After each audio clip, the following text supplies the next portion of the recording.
Assalamu alaikum, students. How are you? Good. I must welcome you in the second lecture of our course Information System Security.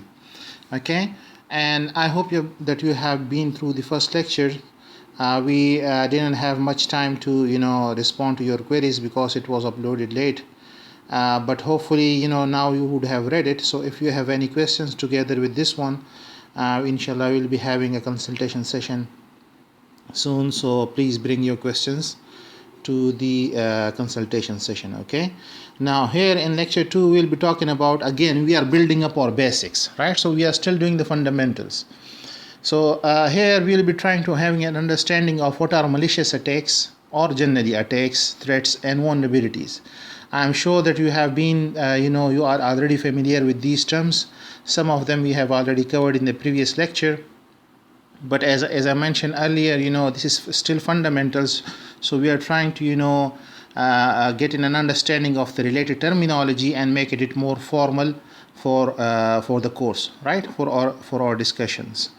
Okay, so here in this lecture we will be having an understanding of what are malicious software and countermeasures. I hope you understand what are malicious software. They are usually known as malwares, right? They are known as malwares. Malwares in general are malicious codes or software, and they have plenty of types. You would have definitely heard of virus, trojans, worms, rootkits, and all those things. Fine, they are all comes under the category of malwares.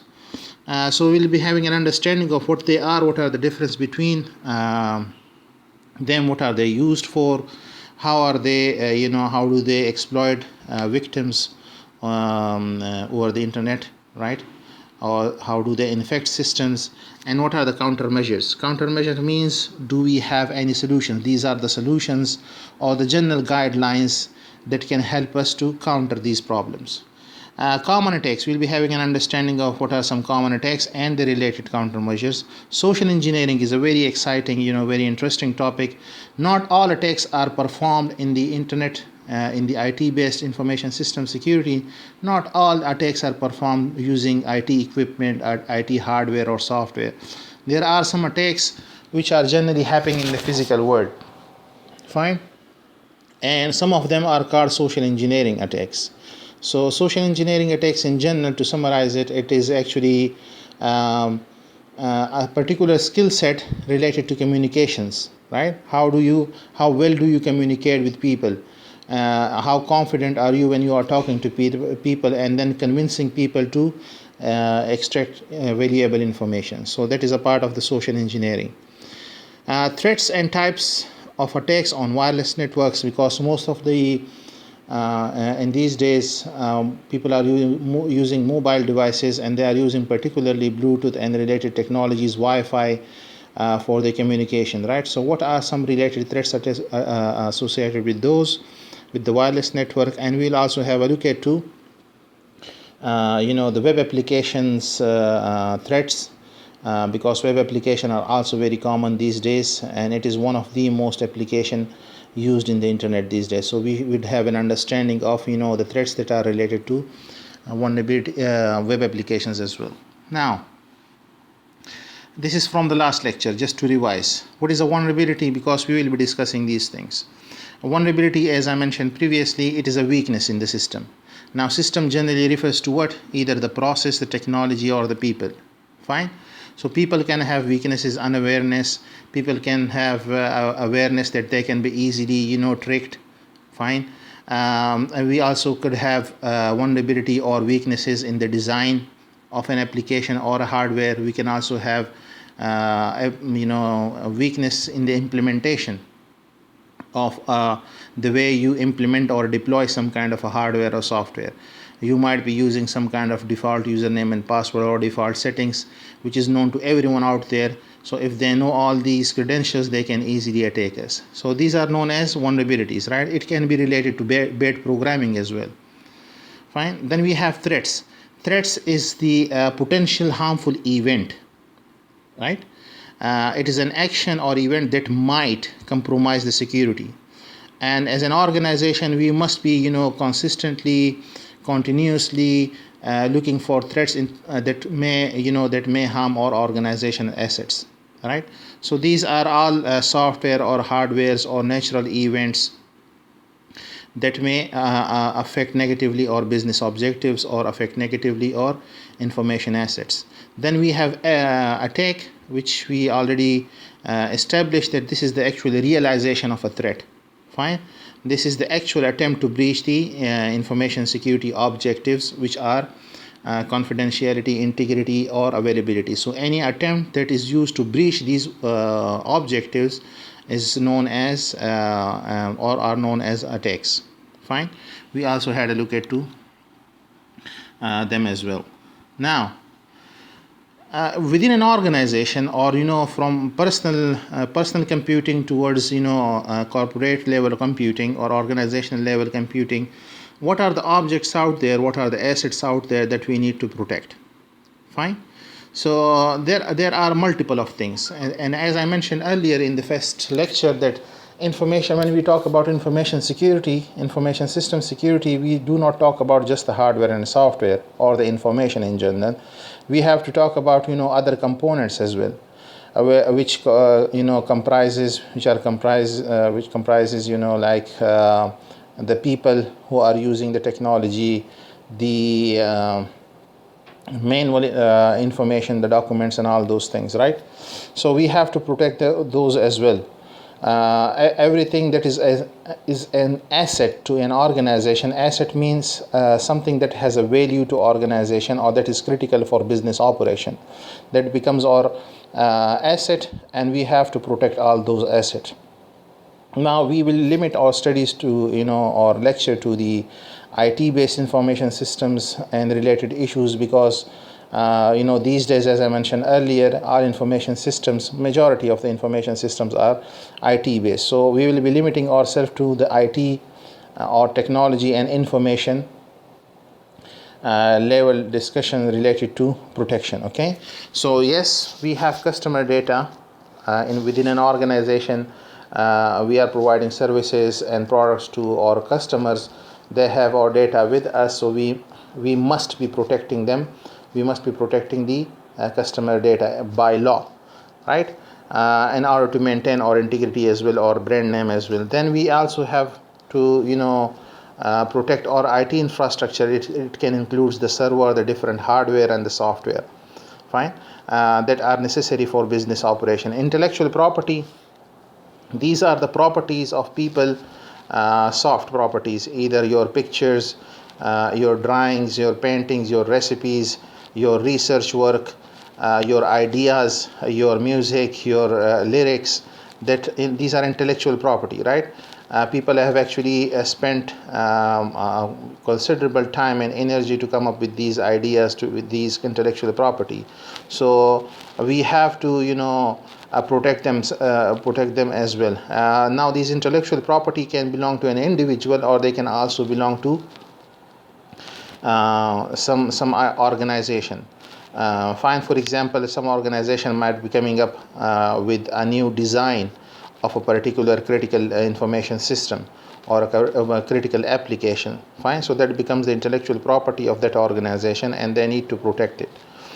Now, finances and financial data, we already know that we have to. These are very critical, and most of the time attackers are looking for money, right? And this is the very good source for them to attack, a target for attacks. Service availability and productivity. In order to hurt or damage some kind of organization, usually there are attackers out there. They will attempt attacks like DOS or DDoS or smurfing or SYN flooding. We'll have a look at it later on. To keep the servers that are providing services to legitimate user, they will be keeping them busy, fine, or they will be shutting them off remotely, forcefully by using some mechanism, for example using DOS attack, fine. So some organizations, their businesses are crucial because they are service providers. If the service is not provided properly 24/7 usually, then they have a problem, right? And they have an issue. They are not meeting their business objectives. So their business objective is damaged, and they have to do something about it. So in general, we would say that we would be protecting it. Reputation. For big organization, loss of finances, loss of big amount of money doesn't matter, but it's actually the trust of the brand name or the trust of their customers who are using their services or who are using their application or platforms. So if such an attack occurs, it will badly hurt or damage the reputation or the trust of that organization. Fine. So at the end of the day, the big organization, actually they are usually after protecting their reputation as compared to protecting their financial losses. Now, what are you trying to protect? What assets? These assets actually can be the one that we mentioned here. Fine. Can be placed anywhere in within an organization. So usually, we have the internet, right? We have the internet to which the company is connected. This is the whole company. Fine. This is the company or the organization. This part is the local part, which is within the organization at a particular location, and this one is the WAN or wide area network of the organization, in which they might be participating in business operations with their partners or other franchises. Fine. So as a whole, they can be considered as something internal to the organization, while this one is the the area that is dividing their or separating their internal assets from the outside world, which is this is the internet. Fine. So usually we usually start with the as I mentioned previously in the security onion architecture, we start with the outside. Fine. So definitely we have assets here internally to the organization, and we might be protecting it. What kind of assets can be there? We already just mentioned in the previous slide. Fine. So we have to make sure that all the assets within the organization are protected from any person who is trying to get into the organization, right? Then there might be some critical servers within an organization. It doesn't mean if you are internal employee or if you are an insider of an organization, an employee of an organization, it does not mean that you have access to each and everything. Fine. So you must also have protection from the insiders as well, either whether they are doing it intentionally or deliberately or accidentally, right? So we have to place a protection mechanism at each point of our networks to make sure, and also on each devices, each workstations, to make sure that everything is all protected from any deliberate attempt or accidental attempt. Fine. So this was just for illustration. Now, who are the people out there that might harm us? Fine. So previously we had a look at some surveys in which we identify some classes of categories. A survey conducted by, I believe, IBM Security, right? But generally speaking, whom are you trying to catch? To answer this question, or who are the people who is trying to compromise your system? They can be generally regarded as hackers. Fine. Now, hacker is not a bad person in generally speaking. A hacker is any person who is trying to explore a system or using a system in a way which is not the primary design. So for example, if you forget your username and password to your operating system, definitely you will be trying to hack into your system, right? Finding another way to get into your system. So that finding another way to explore your system or to get access to your system, fine, or utilizing the system is called hacking, and such a person is usually regarded as a hacker. Now, hacker could be of three types.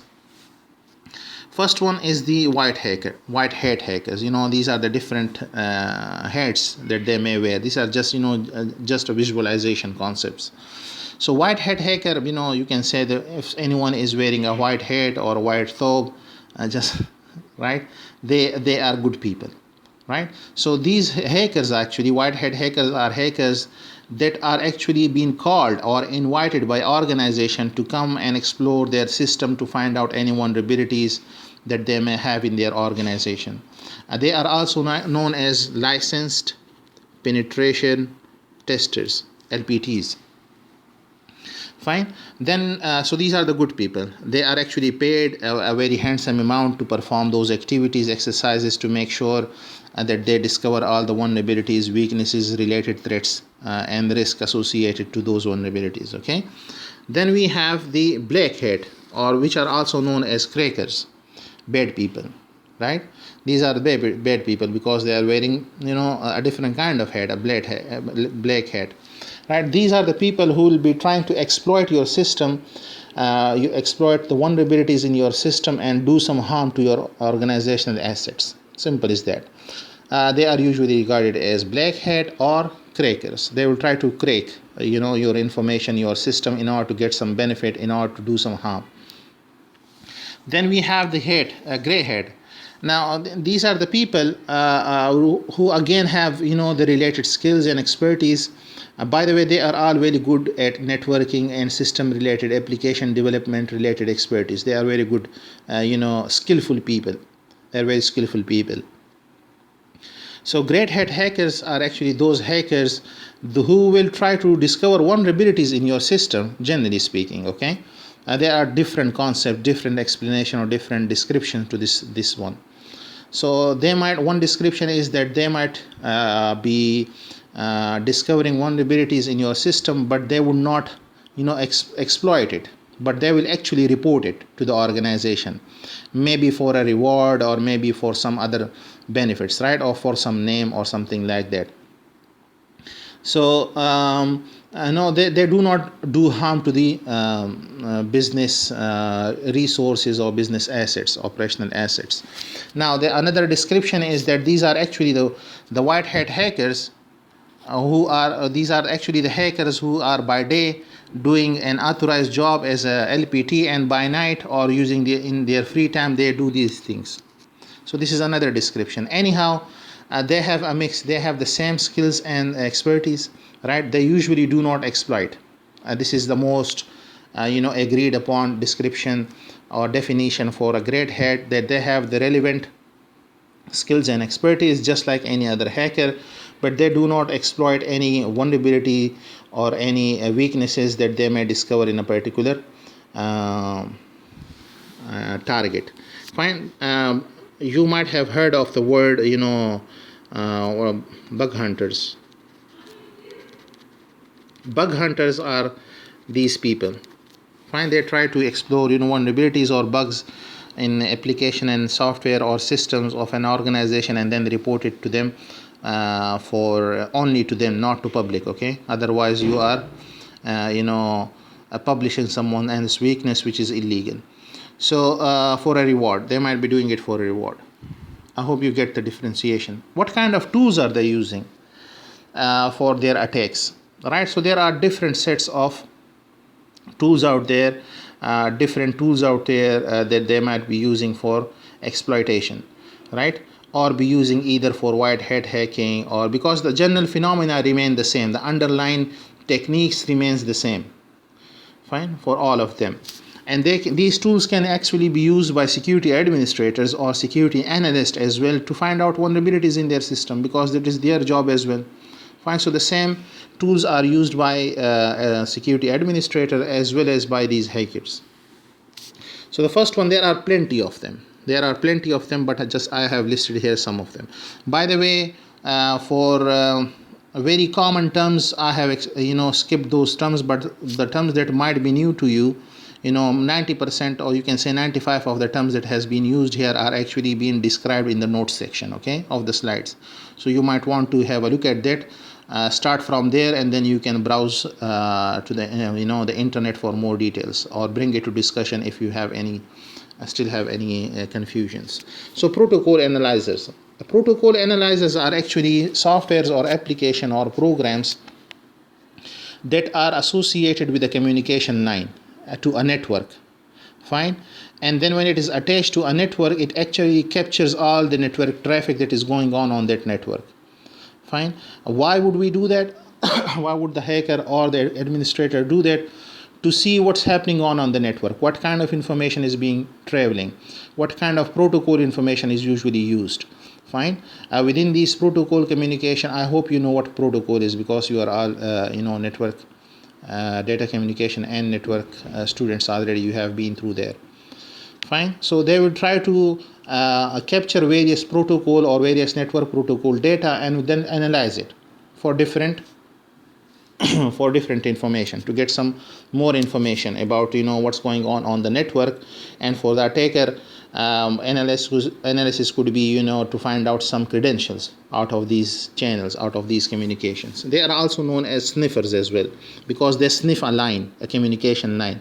You intercept some packets, network traffic. So intercepting the traffic is equated to sniffing as well. Then you have port scanners. Port scanners, I hope you remember what a port is. A port is a particular address being used by a network device, right? A network device could have different network applications running on it, and each of those network application is using a particular port number on which they communicate, listen, and respond. Fine. Now, when a port is open on a particular system, it means that there is a door is open on that machine, right? So it's actually these kind of applications, they send out, attackers actually use them to send out crafted messages, special packets to particular targets, to their targets, and as a response they see whether there are any ports available or not. Available means open or closed or not, right? If they are closed, you cannot use them. If they are open, some ports are open all the time, because they are used by application, network application, which is usually necessary for communication over the internet, right? So if there is a port open, they might be taking advantage of it. And then we have operating system fingerprint scanner.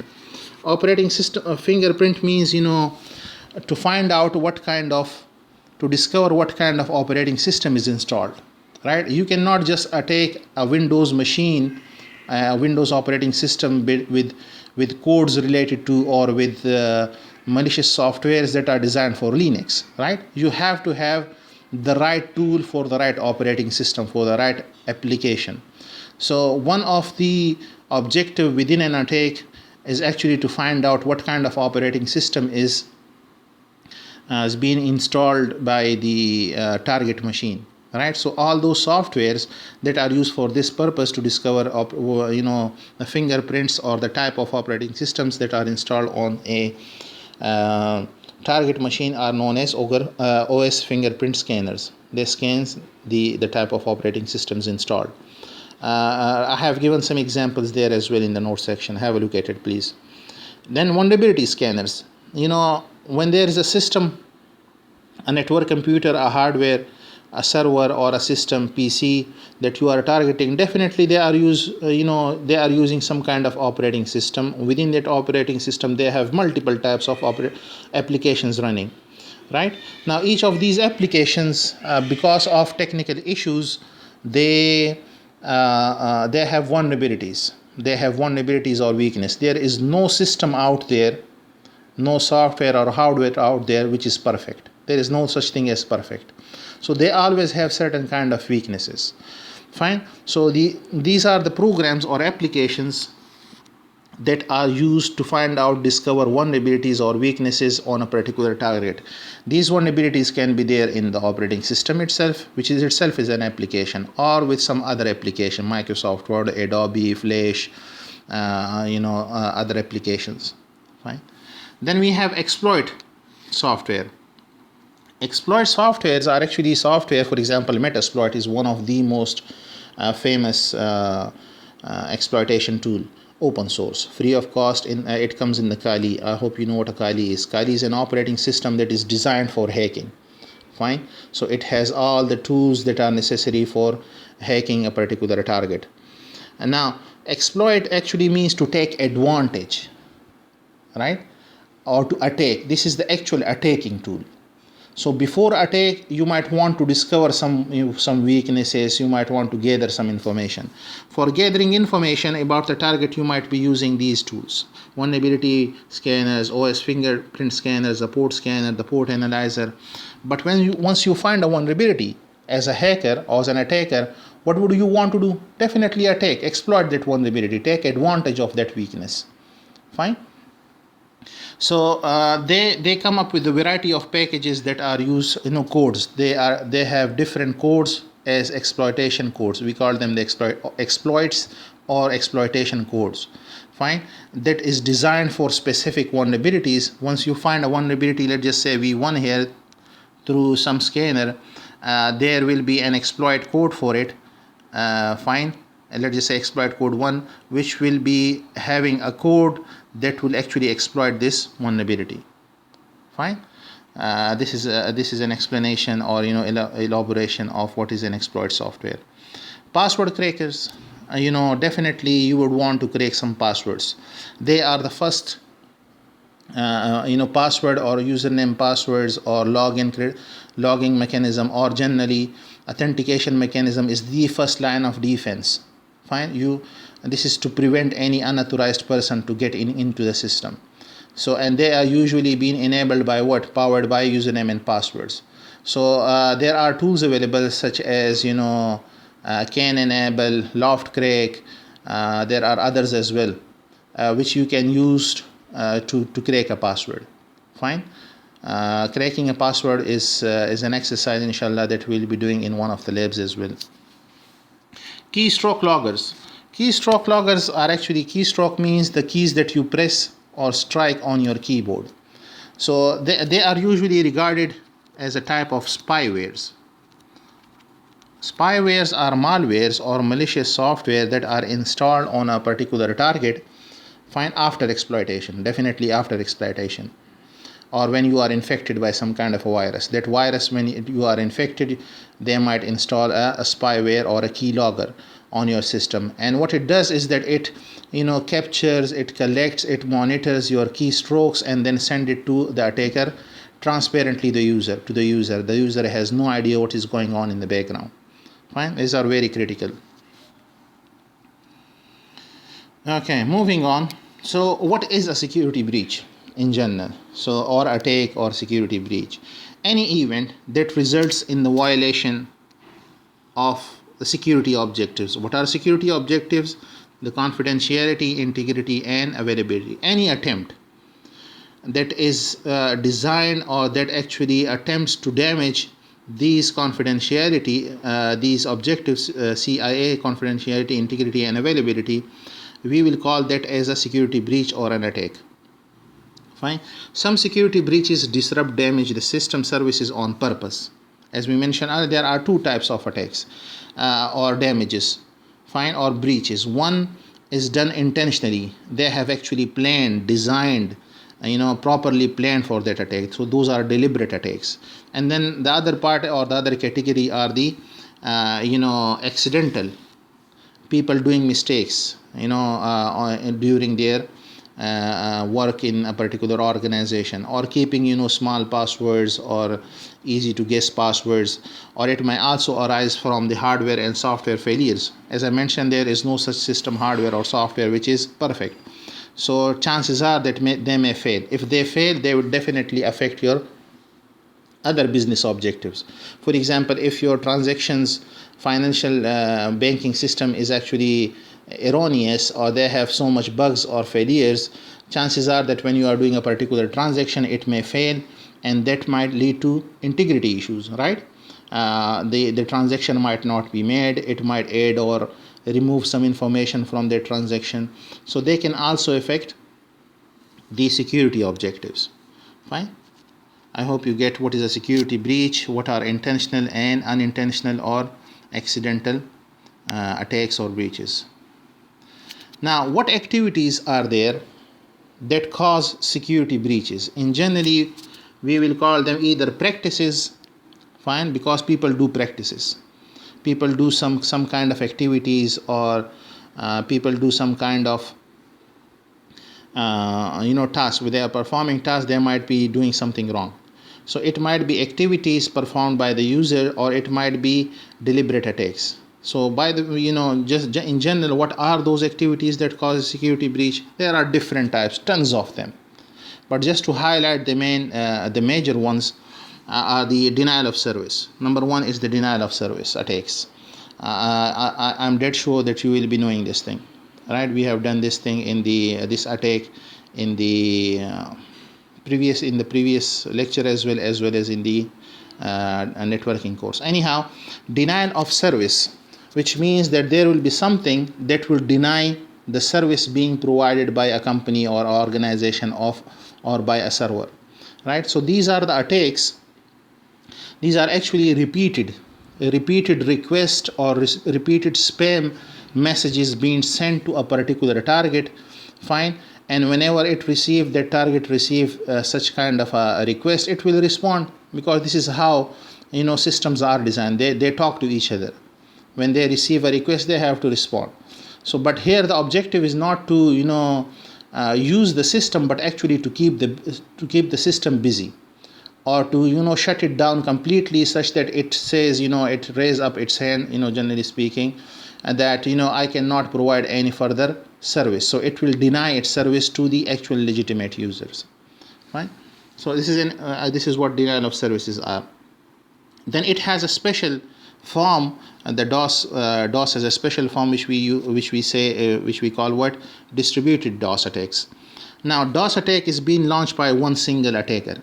One single attacker or one machine is actually sending too many requests repeatedly to a particular target, and to keep him busy, so that he cannot entertain that server cannot entertain other users. Fine, denying its service. Now distributed denial of service is actually performed from several sources, from several attackers. Usually they are not several attackers. There is one attacker who have compromised different machine over the network. Fine. He has compromised, let's just say me. I'm the attacker, and if I have to perform denial of distributed DDoS attack, how would I do that? I will first compromise Hamza here, Hind and Abdulaziz there, right? So I have 3 zombies now. We call them zombies or slaves or compromised machine. Once I compromise them, I will use them as distributed system, multiple systems, multiple sources. I will use them to send out repeated requests to a particular target. Fine. So actually you increase the amount of repeated attempts, as well as if you are from a defense perspective, if you are defending yourself from one enemy, it's easier, right? You can identify it somehow, and you can deal with it. But when the attack is coming from distributed systems, from multiple systems, it's very hard to manage. Fine. So this is a more sophisticated form of the denial of service attack. Then we have unacceptable behavior. Unacceptable behavior actually is not an attack at all, but this is how people actually behave within an organization. This is how they usually work.